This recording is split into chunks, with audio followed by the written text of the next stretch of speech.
ভরবেগের পরিবর্তনের হার তার উপর প্রচুর বলের সমানুপাতিক এবং বল যেদিকে ক্রিয়া করে ভরবেগের পরিবর্তন সেদিকে ঘটে। ওকে, তো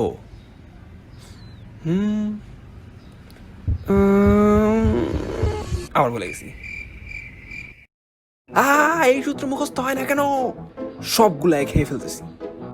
নিউটন স্যার ডেফিনেটলি আমাকে শত্রু হবেন, তা না হলে আমার একটা সূত্র মুখস্থ হয় না। তিনি দিয়ে গেছেন তিনটা। এই যে এই শব্দ সেই আপেলের, এইটা দুনিয়াতে পড়ার পর থেকে এইসব সূত্র আসা শুরু হয়েছে। এই কিউরিওসিটি, এই একটা কাজ করো তো, এই আপেল আমার মাথায় মারো। নিউটন স্যারের মাথায় আপেল পড়ছে, তিনি বিজ্ঞানী হয়ে গেছে। আমার মাথায় আপেল মারো, আমিও বিজ্ঞানী হয়ে যাই।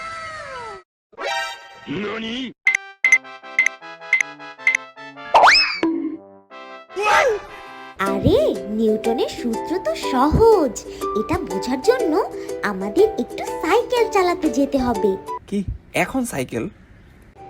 ওকে, চালানো শুরু করো। কি করতে চাচ্ছ তুমি একটু বলো তো? চালাও চালাও।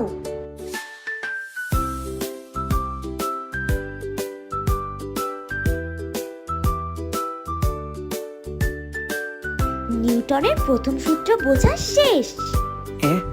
কখন বুঝলাম? দেখো, সবকিছুই নিজের মতো থাকতে চায়, যেভাবে মন চায়। যেমন তুমি সারাদিন ঘুমাতে চাও, এই নিজের মতো থাকতে চাওয়াটা হলো জড়তা। সাইকেলও একটা জড়তা ছিল, ও নিজের মতো স্থির ছিল, কিন্তু তুমি এসে এটাকে চালানো শুরু করলে। আবার সাইকেলটা যখন চলছিল তখন তুমি এটাকে থামিয়ে দিলে, অর্থাৎ তুমি ব্রেক না করলে সাইকেলটা চলতেই থাকতো।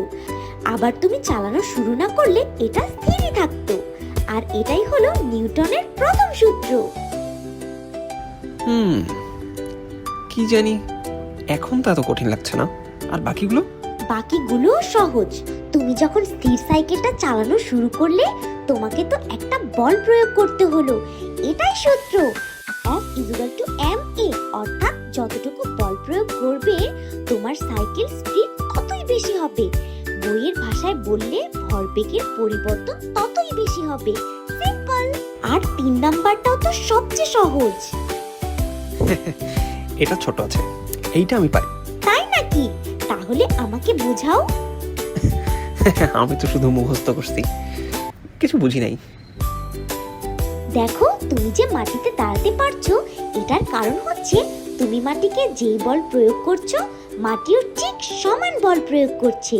যদি মাটি এই প্রক্রিয়ায় বল না দিত তাহলে কি হতো জানো? ওরে বাবা, ভয়ানক ব্যাপার স্যাপার। এখন তো বুঝলে, যতটুকু ক্রিয়া বল থাকবে সেটার বিপরীতে একটা প্রক্রিয়া বলও থাকবে। আর এই আপেল মাথায় না মেরে নিজে খাও, কাজে দিবে।